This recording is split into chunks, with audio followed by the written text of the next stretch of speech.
The sovereignty dispute over Sipadan in Lichutan Island is obviously of the complexity of colonial boundaries dispute involving Indonesia and Malaysia. Indonesia based claim on the principle of mutual positive juris, which assert that the territory of Republic Indonesia encompasses the entire ex-territory of the Dutch East Indies, including these two islands located in the Sulawesi Sea. The root of this proposition from the unclear boundary demarcation in the 1891 London Convention between Britain and the Netherlands. After previous bilateral negotiation and joint working groups reached a deadlock, the two countries agreed to submit the case to the International Court of Justice in 1997. Unfortunately, on December 17, 2022, the ICJ ruled that sovereignty over the two islands fell to Malaysia by a vote of 19-1. Analyzing this dispute, three primary sources of international law are used. First is treaty law, specifically the 1891 Convention, which establishes the boundary along the 4-degree 19-minute parallel. Indonesia interprets this line as extending eastward across the sea, while Malaysia argues that the convention only regulates land boundaries in Kalimantan. Second, customary internal law through the principle of mutual usage. Three primary sources of international law are used. First is treaty law. Analyzing this dispute, three primary in analyzing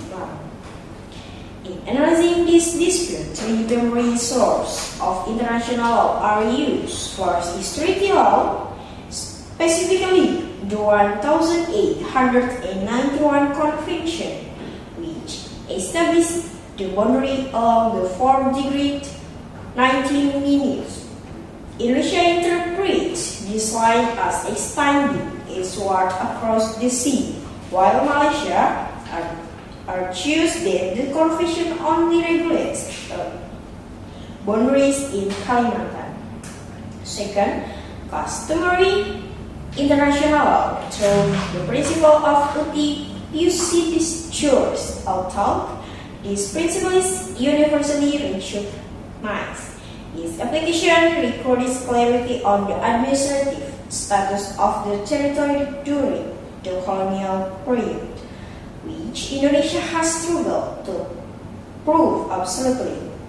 Third, general principle of law where the ICJ implicitly applies the concept of intertemporal. This principle requires that the assessment of a legal fact be based on the legal standard applicable at the time of the event, not the law at the time the dispute was decided.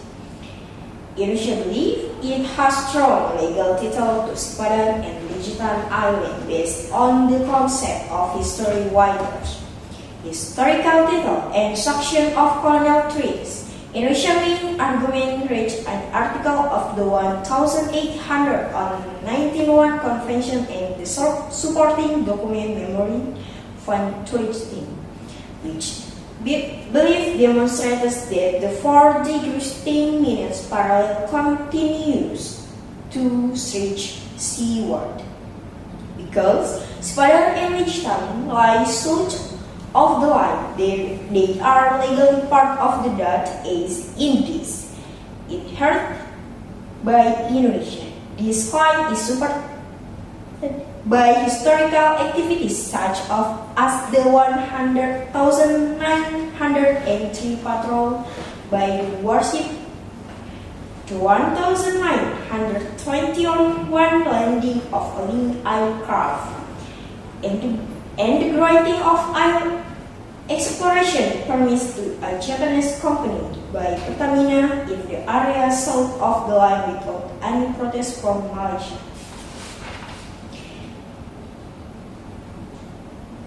Doctrinally based on the precedent of the 1986 frontier dispute case, when there is conflict between legal title and effective control, legal title must prevail. Indonesia used this legal shield to argue that the Malaysian administration could not influence the 1991 convention.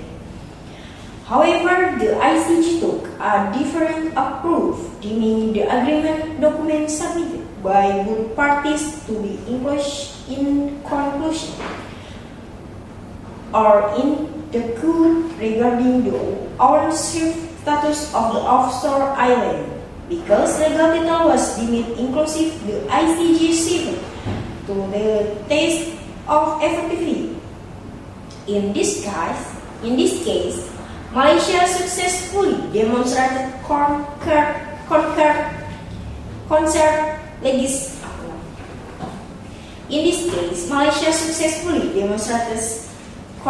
concert legislative and administrative action trying to sovereignty, such of the implementation of the Turtle Preservation Ordinance of 1970. While the Ordinance of 1931 in the construction of a league house in the early 1960 minutes, which would ultimately divided Indonesia's position.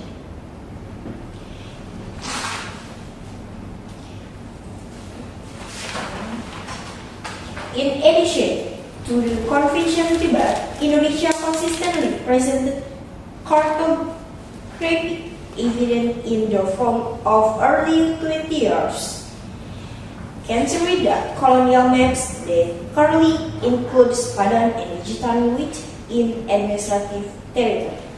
These documents were submitted to demonstrate the principle of union through state succession. Diplomatically, Indonesia also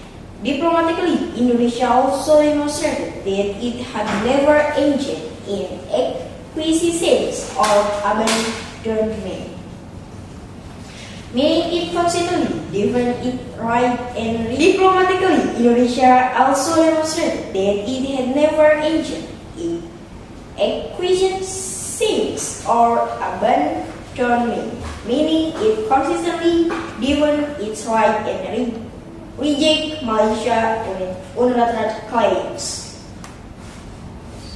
However, in modern international law, the evidentiary force of maps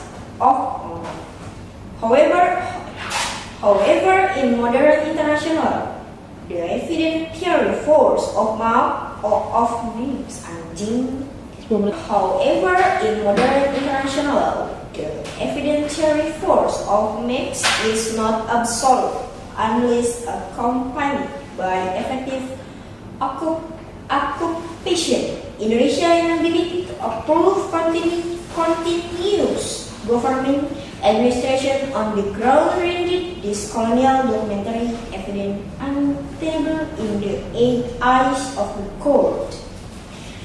It can be concluded the Padang and Jitan dispute demonstrates a paradigm clash between the force of textual legal title and the fact of control on the ground. Although Indonesia has a strong historical argument.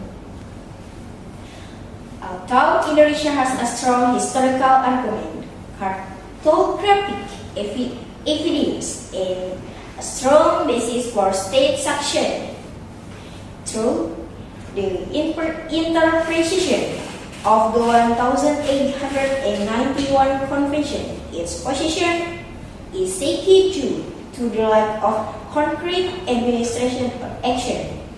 The 2022 ICJ ruling in favor of Malaysia on the basis of three colonial and environmental regulation in the construction of a lighthouse is a crucial lesson for Indonesia. This case confirmed that in contemporary international law, sovereignty over outer island cannot simply be maintained on paper or at the diplomatic table, but must be manifest through the presence of an effective, tangible, and sustained, but must be manifest through the presence of an effective, tangible, and sustainable state administration. Thank you.